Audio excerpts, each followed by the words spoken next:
it was very important to me to have my timer be a backup to analog time. I needed to name this thing. So I couldn't call it the res disc disappearing time thing. That would have been way too long. Yeah. Too many words. I don't think it would have fit on the package. There was a woman that she had a brain injury, and she said that it helped her reorient herself to time. Oh, interesting. Because she could see it, because that was one of the cognitive processes that she could look at a clock and have no idea. Welcome to Rethink Time, the podcast brought to you by Time Timer. We'll explore how we teach, support, and experience time in the classroom, in therapy spaces, and in everyday life.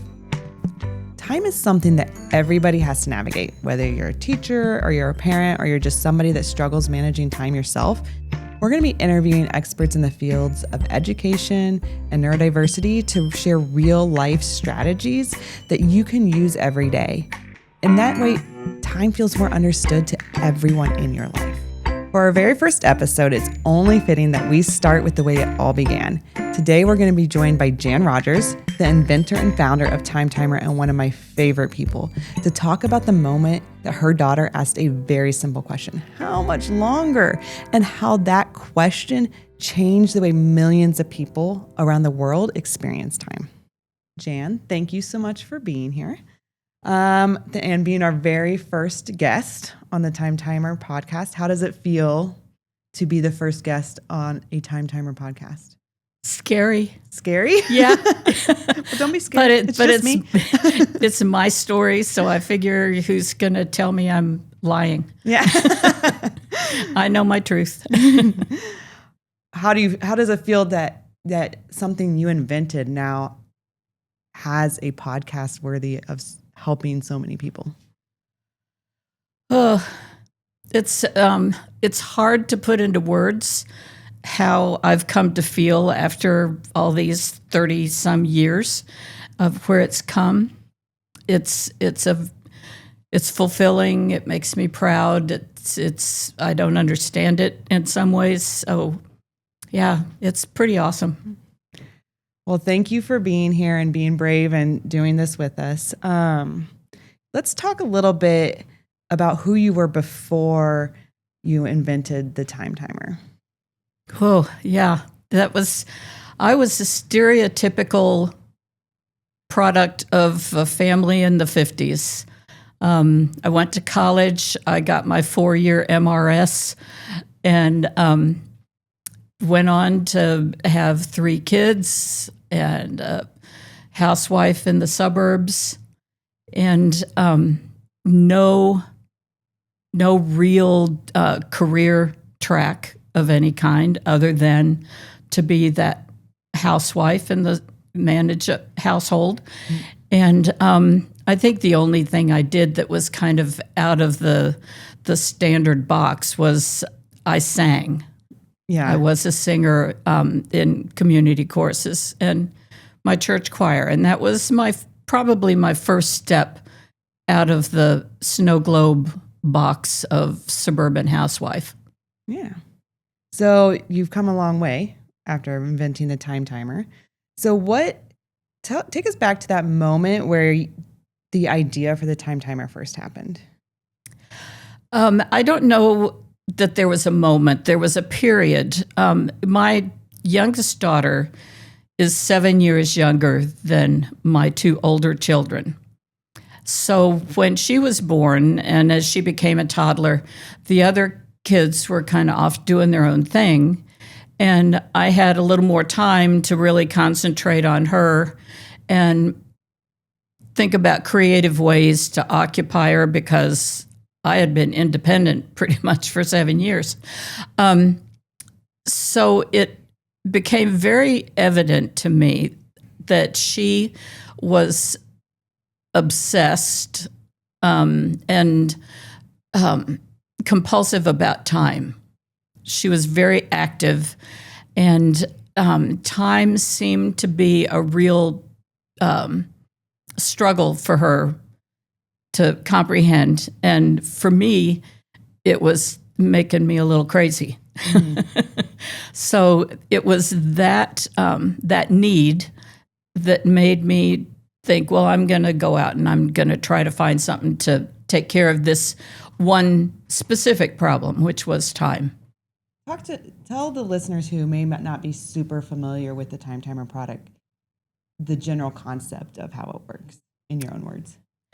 The general concept is that it enables an individual to be able to see time elapse in a concrete way. It's not something ticking. It's not something changing numbers. It's a block of color that happens to be a disc that goes away, and it can actually show you how much time is left. You don't have to guess. So you're with your young daughter that's time obsessed, and you come up with this idea. At what point did you realize that this could be something real, like a real product?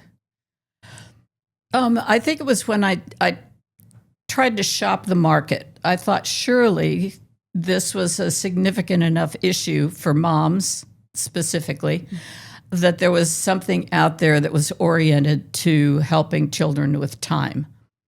And what I found was that there were some very cute Disney Sesame Street related watches that were digital. Moms were told to use kitchen timers or digital time or the digital timers on the microwave.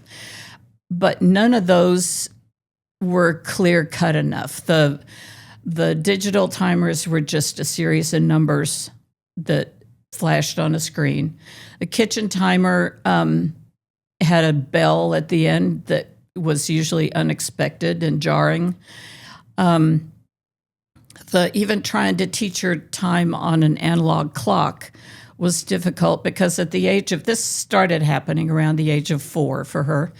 At that age, she really didn't understand clockwise, counterclockwise. So she forgot which way the hands were going. So she couldn't use those to judge a segment of time. So it was when I couldn't find the solution that I decided, I'll take a shot at it. Maybe I can figure it out. Yeah. And so why do you think making that time so visible resonated with so many people? It was hard to have it resonate in the beginning because how long has there been time? And there had not been visual time. And when there's that long a period when there hasn't even been recognition of visual time as being a problem, there's no solution. So people had to be educated that there was a problem, that time was difficult because you can't see it, because it's very ambiguous. It's difficult to understand. And because nobody had ever addressed that as a problem, there wasn't the solution. So there I was. Creating the solution. And I love how you did create the solution. When you were figuring it out, talk about your first prototype, because it's one of my favorite stories. Yeah, it was paper plates. It was 2 paper plates. It was me using my former arts and crafts skills. And so I cut the plates and had one red one and one white one and just made them go against each other and created the disc. I showed that to my daughter and she was interested. Of course, it didn't work, but it was that idea of having the disc represent the time remaining that clicked for me. So you've got the idea, you've created a prototype, at least your daughter's interested in it, so it works to a certain degree, even though you don't have a working prototype. So what was it like navigating this completely new world once you decided like this is a real product, people need this? What was it like navigating into that world of getting a product created, especially coming not from that background? You're not from a product background at this point. So how did you do that? Well, I was, I think, a typical Inventor, I thought all I had to do was sell an idea and just cash checks. Somebody would say, wow, that's a great idea. We'll do that and we'll pay you for it. That didn't happen. I set up lots of appointments with companies in the education field and had no interest at all. And so I decided I was sure enough that I had a good idea.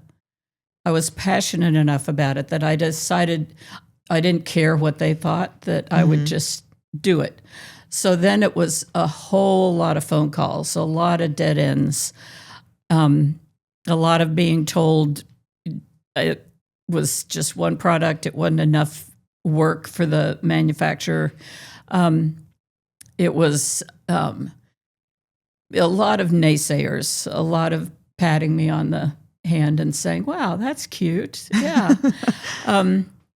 So it was a struggle, but there was something about my brain and its ability to kind of make lemonade out of lemons and be creative about things that made me figure out what doors to try to open. Did you ever get to the point where you were just like, I am in way over my head? All the time. All the time. Because I was. I majored in sociology. I didn't have any engineering degree, so I couldn't really design a product. I didn't have a business degree because women didn't do that. And I had a CPA and a patent attorney and family members that said, yeah, but, seriously? And so there was a time when I thought, okay, maybe this is more than I can handle. But I made the decision up front that I was not, if I took the risk, I was not going to mortgage the future of my kids and their education. I wasn't going to have to sell our house. I wasn't going to risk our livelihood to try this idea. It was going to be a safe way to try it. And so what kept you going through all those naysayers? Stubbornness. Yeah. It's a good quality. Just the passion for the mission. My first financial investor was my husband. He loaned me $20,000, and the deal was, if I could pay that back, I would continue. And if not, then chalk it up to experience. We weren't going to go to outside investors. Didn't want to have to sell anything to be able to keep going. So that and my heart were my initial motivation. I wanted to prove it. Yeah. Well, we're glad that you people. did. Yes. So how did becoming this inventor and founder change how you saw your own capabilities? How did it change you? It was eye-opening because I was always pretty shy and not real confident in skills or subtle thought processes because I wasn't encouraged to do that. I'm not saying that I wasn't ever encouraged, but in my generation, it was if you didn't have the goal to become a teacher or a nurse or a secretary or something, then okay, you'll be a good mom. So it was just that when I had the idea and I started moving, if there was a door that had a crack, it was kind of open. If somebody gave me any encouragement, I'd push that one open. Then when I got as far as that would go, then I'd find another door. Then when there'd be a door that would not budge, then I pushed harder until I found the beginning of the real process of creating the time timer. And do you feel like that changed who you were, or did you still feel like the same Jan Rogers? I think I kind of felt like the same Jan Rogers. Because people didn't, in my circle of friends, neighbors, whatever, they had heard me talk about the time timer, but they didn't really talk to me about it. They didn't really know what I was doing. They thought it was a hobby. I would have people years later say, whatever happened to that thing, some kind of timer thing that you were doing? And so I never felt like, ooh, I'm Jan Rogers. I created the time timer. Cincinnati was not one of my big markets, so it wasn't out there and didn't create an identity for me. Okay, so it almost felt like a separate part of your life to a certain degree. Kind of integrated and separate at the same time. Yeah. So, did it shift your any way that you mothered your children or felt as a woman? I think I encouraged my kids. By the time Time Timer got rolling, my older kids were in college, and even they kind of didn't know what I was doing. Lauren, actually, my youngest child that gave me the idea, actually helped me in a couple of the tasks. And so she kind of got an idea of what it's like to build a product from scratch, because I did make the original models myself. But I think I told them to not shirk off any ideas that they had that they felt strongly about. Yeah. And to pursue things, to ask questions, to let their imaginations fly. But I didn't start any of this until I was in my 40s. So I didn't have a whole lot of years to infuse them with this kind of idea. Yeah. So tell us a little bit about maybe some of the light bulb moments that you had as you were creating the timer. When I was looking at what would be the visual, and it seemed that the disc would be the most likely, because a clock is round, an analog clock is round, and I would need to fit the visual within that round idea. Then the next step was, what color should this disc be? Should it be one of the primary colors or what? And so I started asking teachers what would be the most impactful color, and they all said red, that would be the main color to use. And it worked well for me because I didn't have enough money to have a huge color palette back then. So I could just have red and white. Yeah. And so that's what it was for many, many years. Just the red disc. The red. Yeah. And then it became obvious that more than the red disc, the disc itself was what was important. That the red wasn't as important as it had been.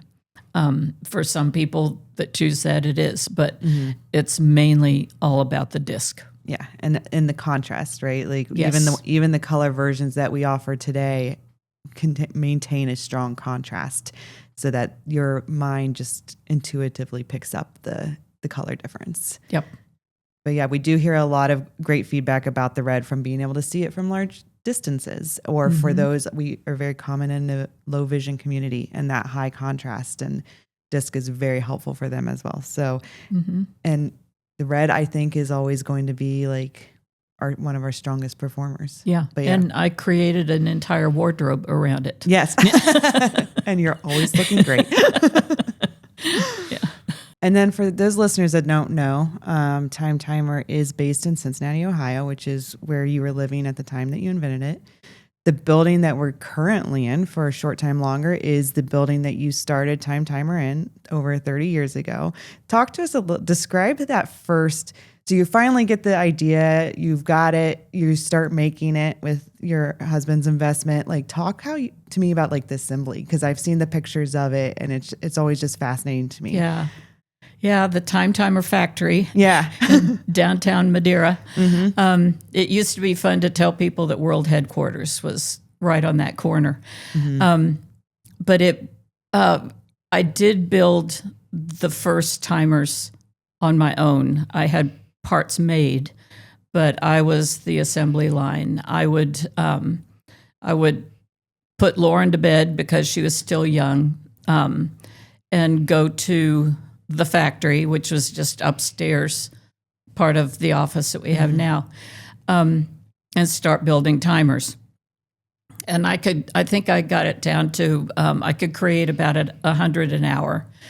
And as a one person assembly line. Yes. It's impressive. And that was just walking around an assembly table and doing just like they do on an assembly line, or what they did back then, doing one step at a time and then testing all of them. And I loved it. I found out I would be a good assembly line worker. Mm-hmm. Repetitive work was really fun for me.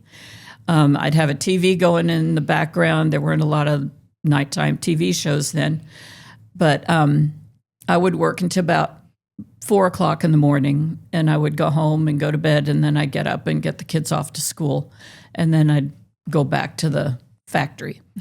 And that was the way I found out that hands-on work with the timer and putting them together was how I found out how they would work and keep working. Because it wasn't, you couldn't just have the idea and say, here it is. You had to make it work consistently. So when you first started making working models, was it something that like you're just trying to make a working model to, again, like you mentioned, maybe trying to just sell it at first? Were you trying to make the working model to see if someone would just take the idea and run with it? Or did you have any idea that, no, this is going to be my baby for 30 plus years until whenever, ever, really? Yeah. Well, the first working prototype, the first engineered prototype that I had was the most money I had spent on anything, including appliances.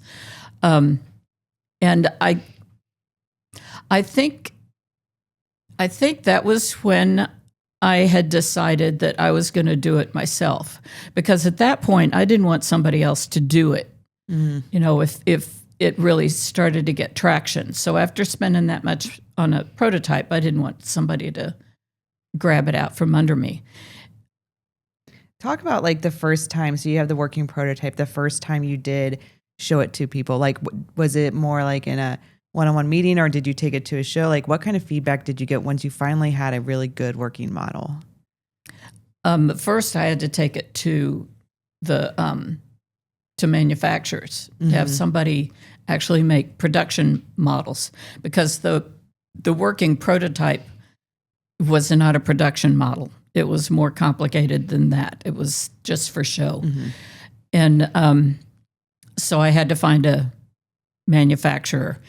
And that took a while. It took a while to find a manufacturer that was willing to take a risk on an untried product and small production numbers to start with.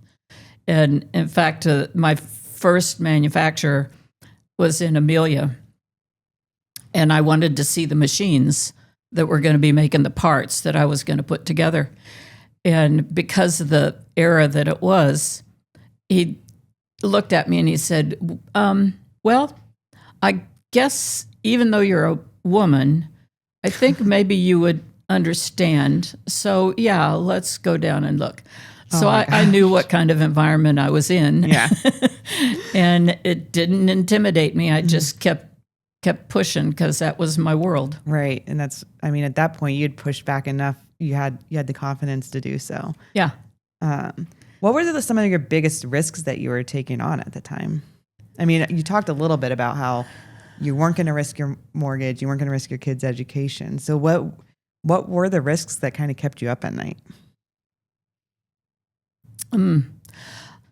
I think stealing the idea was one of them. And of course, that you can't, if you have a good idea, you can't go forever without that. But I think trying new things, and there were things that I tried that didn't work, and I had to find a way to make them work because I couldn't just trash the whole thing. I had to use parts and change parts so that it would work. So that was the fear of negativity was, I think, the biggest thing. Yeah, I think that would be incredible. Like, just speaking from my own perspective, that would be probably the hardest thing to overcome, in my opinion. So you obviously had some support systems in place. Talk to me a little about the people that did support you and like how that helped you get kind of over that finish line. Yeah, I did, and this is one of the lessons for my kids. I was my biggest support because nobody really believed that it was going to be worth a lot. But I had teacher friends that I talked to. I did my first kind of questionnaire and said, what if you had something like this? How would you use it? Do you see that it would be important? What colors do you see using? And there were some of those teachers and friends that really got vested in it and really saw it as a tool that they might use in their classroom.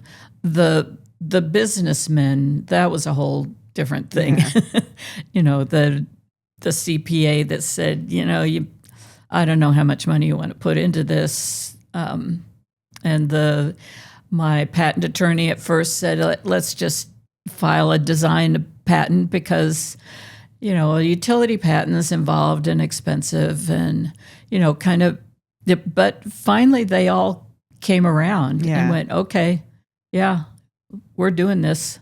What I think is so fascinating is that you knew it was a real problem because you've experienced it with your daughter. So you're creating a real solution, but you talked about you had to educate people that this was a problem for other people. And I think what's really beautiful in the time that has passed since you've launched this product is we are much better as a society at recognizing cognitive differences. And that was something that at that time, like, people did not recognize, and you were educating people like, no, there are people that need to understand that how time passes in a very concrete way. And to push through like that just takes so much energy and motivation. It's so inspiring for me to listen to your story. Yeah. Well, but to speak to that, I didn't think in terms of cognitive issues. I was just thinking about moms. Yeah. Getting ready for school, doing homework, all that stuff. I had no idea that there was such a vast need in the field of learning disabilities, which was the only cognitive issue that was even brought forward early on. And the first time I did a conference for learning disabilities, that's what kicked it off. It was, in fact, later on, I had to educate the general public that it was for more than just cognitive issues because it became so solidly entrenched in special needs. So that's what gave you the idea to go to the conference for the learning disabilities? I think it was a school counselor. Okay. That saw that as you might try this. It was a very small it was a Cincinnati conference, very small, 6-foot table with my one product. And that was it. And then people just instantly gravitated towards it in that field. So yeah, I think that is something that is still like communication for Time Timer out. This is a universal product, but yeah, you're right. It's very strong in that cognitive differences and neurodiversity because it just really, everybody's brain works differently. And, but time is something everybody has to deal with. everybody. Yeah. So I think it just fits in so nicely in so many different areas of people's lives, and trying to tell everybody that everybody needs this. It can be a hard message. It can be very hard. Because time can get away from you just because of distraction. Not because of any cognitive issue. It's just, oh my gosh, look what, I've only got 5 minutes left. Right. Yeah. Exactly. When did it first hit you that Time Timer was actually making an impact outside of your own family or your own little circle? It probably was when I started going to the trade shows, and I heard people's stories after it took off, and people that would come back and tell me their stories. That was when the world of Time Timer really opened for me. I didn't see a lot of expansion in the idea and the use in my immediate circles. I mean, maybe at the schools where my kids went to, but the universality of it came very clear when I started going to the trade shows. So how far into the process of coming up to that with the idea are we at this point where you're finally kind of getting to hear people's stories when they come back and tell you the impact they've had? How long has this been about? Well, I probably started going to trade shows 25 years ago. And there are people that, when I haven't gone to any for a while, but there were people that were coming to me after I'd been doing it for 10, 15 years and telling me that they had seen one of my very, very first ones in a classroom when they were in school, and they were adults in careers at that point. I just got back from a conference for assistive technology and just last week, and we had someone come into our booth and said that 30 years ago, she was introduced to the Time Timer in a classroom. And I said, well, then you definitely had one of those original ones that Jan Rogers probably built in the upstairs of our building. Yeah.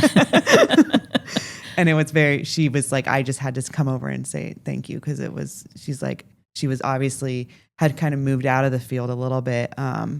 She was there as another vendor, but it had such an impact on her life that she came and told her story. And it was just, it's still happening to this day that people are coming back and saying, I've been using this for 30 years. Yeah. Tell me, do you remember some of those stories? Like, what were those first stories that you heard and what impact it had on other people's lives? Oh, it's been so long ago. I don't remember specific ones. There's a common theme of the mom that finally had some free time because she could set the timer for her child to be on their own for a while. The stories of the child that was more calm because they could see when their transition was going to come. The organizing the chaos of getting ready for school, getting ready for a trip, all those sorts of things. I remember lots of hugs, tears, just real gratitude that made it. I never did start this journey because I thought I'd make a bunch of money. I went on the journey because I thought it would help. Yeah. And that the confirmation of that is what kept me going. Yeah. I mean, at this point, you're sold worldwide. Can you talk a little bit about when you realized this was going to be more than just, again, your geographic region, like that how far your reach could actually get? Well, the big thing about that, the big relief, is that there's no such thing as metric time. Yeah, that's true. 60 minutes is 60 minutes. It's a universal measurement. Yeah. A clock is a clock is a clock. And I didn't have to worry about conversions. And if it's going to be visual, whatever it is on the outside to show what the number looks like or anything, it's still the same visual. It's the same amount of time that's being, the same time segment that you're working with. That is very true. Talk a little bit, that reminds me of like one of our most common questions that we often get is like why the timer operates in the direction that it is, and like talk to me a little about your intentional design decisions that were made. Yeah. And that you've hit on a really big obstacle I had in the beginning, because if you look at kitchen timers or a lot of timers, whatever is indicating the amount of time left is rotating in a counterclockwise direction. It was very important to me to have my timer be a backup to analog time. The disc that showed how much time was left had to move in a clockwise direction. I had that confirmed by teachers that said, yes, it needs to be able to coordinate with the analog clock, because that's all we were working with then. There weren't any digital clocks. So that is why I stuck to that, even though there were timer mechanisms that would have been less expensive if they went counterclockwise. That was an extremely important thing for me to stick to. Mm-hmm. I think there's definitely, like, if you look at the time timer face and you look at just the numbers, a lot of people instantly go, oh, it's backwards, because, but it's very, very intentional, because it is the time left. How much time is left? How much time is left on a clock. And in a world now, it's like it's almost coming full circle, where there's so much digital noise and so much digital use that everyone's looking for those analog solutions. And it's almost like there's this resurgence of the analog clock. And there is like a certain generation or age that wasn't really highly taught how to read an analog clock, but I think it's becoming so much more desired just to break out of some of the digitalness of the world, that I think the time timer really plays a role in that, because it reinforces how you understand what you're looking at when you look at an analog clock. Yeah. Well, and especially with the time timer and the visual element of it, you see time as a measurement. It's not just a notification. It's just not where you are in the day. It is a measurement. I have a friend that actually created a protractor based on the time timer, because teachers would use the clock, the analog clock, to show angles. 90 degrees, 45 degrees, 180 degrees, all of that. So that when they had the time timer to do that, you could take the battery out and you could do the same thing, because time is a concrete measurement. It's not blurry. It's not flexible. It is what it is, no matter how we try. Yeah. What are some of those? That's a very unique use case of the time timer, where it's like there's obviously a very strong purpose for the time timer. That's a completely different use of it, to teach angles in a classroom. What are some of the more interesting uses that you've heard over the years of the time timer? Oh, there was a woman that she had a brain injury, and she said that it helped her reorient herself to time. Oh, interesting.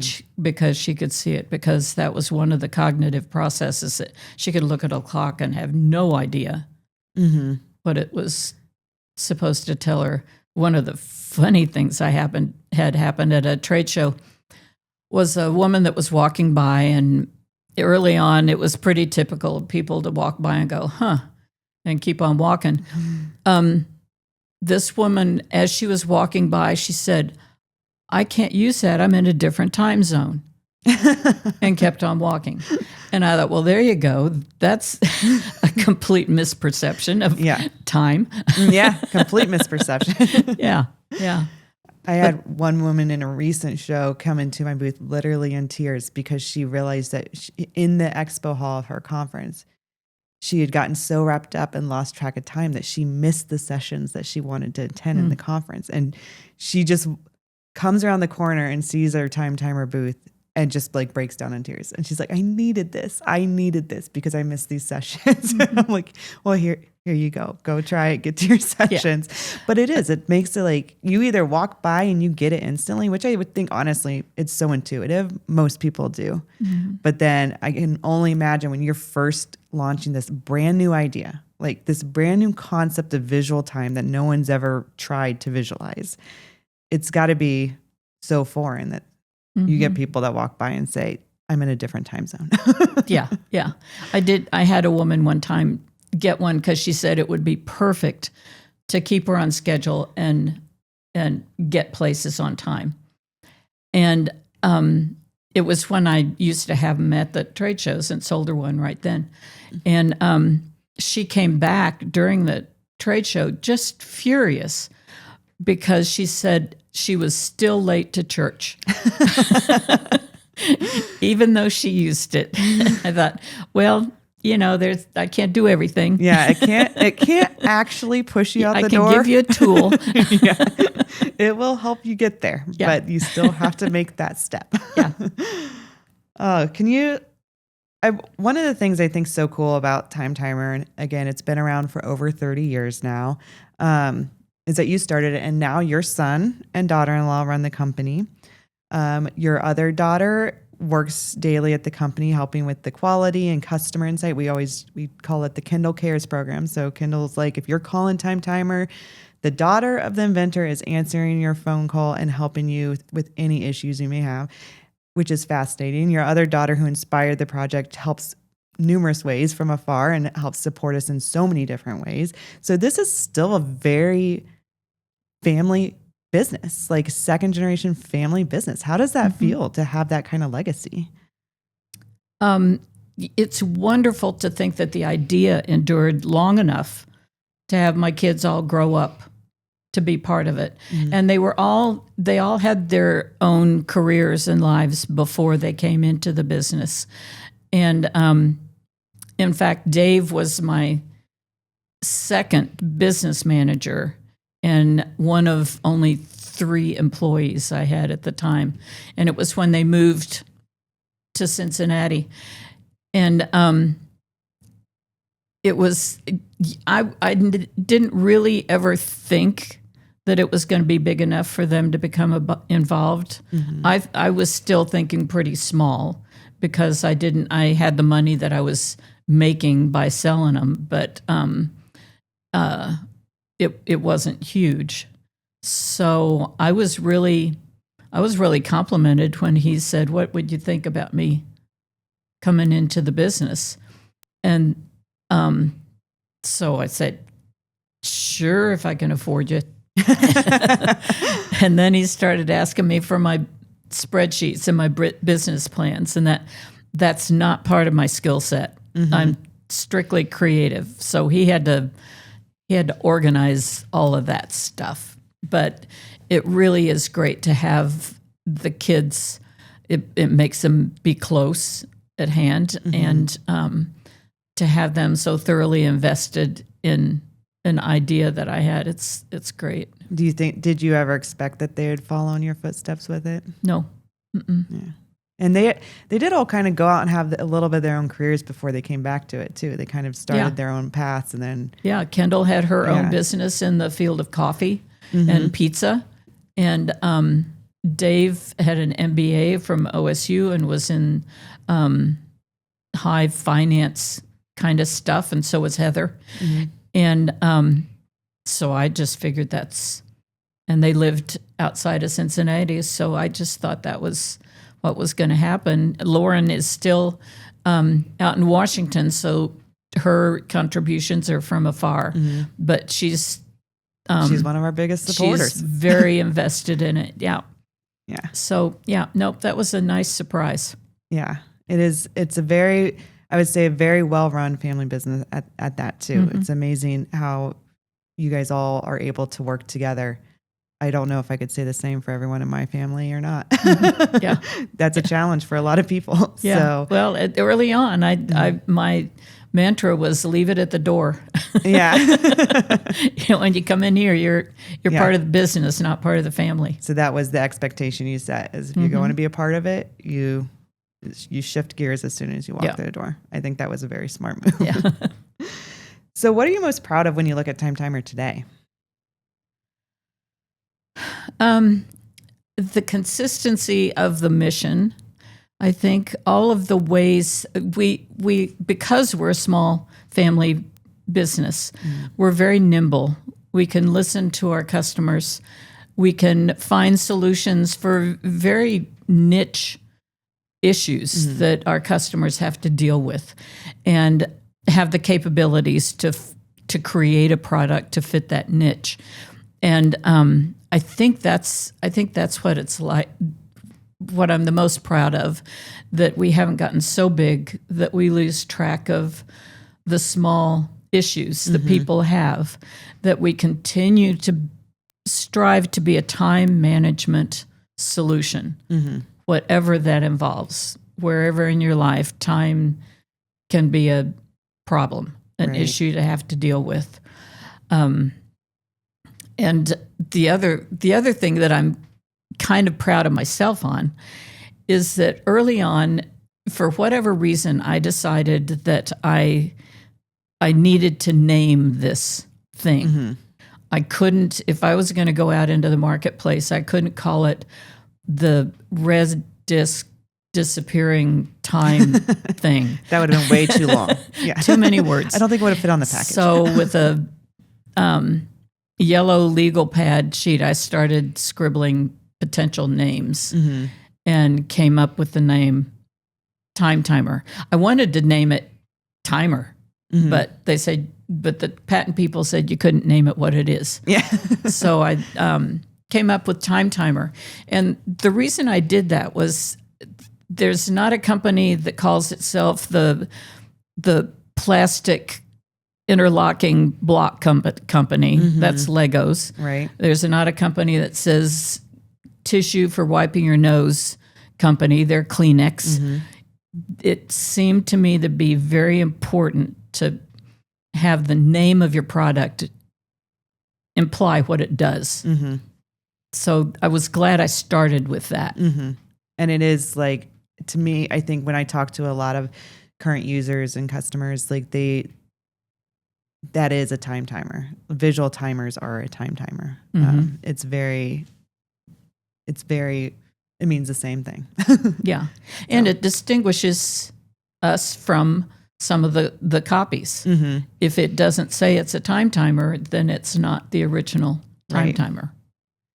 How does it make you feel to like have this amazing invention? It's sold internationally. You literally invented a category of product that didn't exist. Like, how does that feel? Wow, you just made me feel real good. Well, I'm not exaggerating. This is all true. In my soul, it all feels really, really good. In my real life, it hasn't ever been the driving force for who I am and how I live. But it's something that I feel good about having put on the table and persisted, because I don't know how long it would have taken for somebody. It was such a silly, simple idea for somebody to come up with the same kind of idea. It would have been interesting because that was a lot of the naysaying about it. It's too simple. Yeah. But yeah, that's internally, it makes me glow. Externally, I'm still Jan. Yeah. It's a part of your life. Yeah. What would you say, like, to kind of wrap this all up, like, what would you say to someone who has this idea, but they aren't sure they're qualified or maybe don't know how to start? Like, what kind of advice would you give them? Well, I'm the perfect example of someone who's totally unqualified to engineer and produce a product that can be sold worldwide. I have no credentials that would back me up. And if I went in to apply for a job, I did arts and crafts. Maybe part of that creativity brought me to my first prototype. I was always interested in figuring out ways to make things work or make them better. And I just don't think there's a kind of person that is best to become an inventor. Mm-hmm. I think the person that has a passion for an idea and just goes with it is the right person. And maybe you can't figure it out, but maybe you have friends or acquaintances that could figure it out for you, and you go talk to them. And just don't sell yourself short. Ask stupid questions. I was around a lot of men, and I'd ask a question that, in their arrogance, they'd think we know everything, and they'd be stumped because they didn't have an answer for what I was asking. And so that's the way you get information, is when you ask questions. And keep talking to people and keep pushing. Keep talking, keep pushing. Yeah. Yep. Well, thank you so much for being with us today. I love hearing this story about how you created Time Timer. You are one of my personal, most motivating people in my life. So I feel like I'm very, very honored. Is there anything else about your story that we didn't talk about that you would like to address?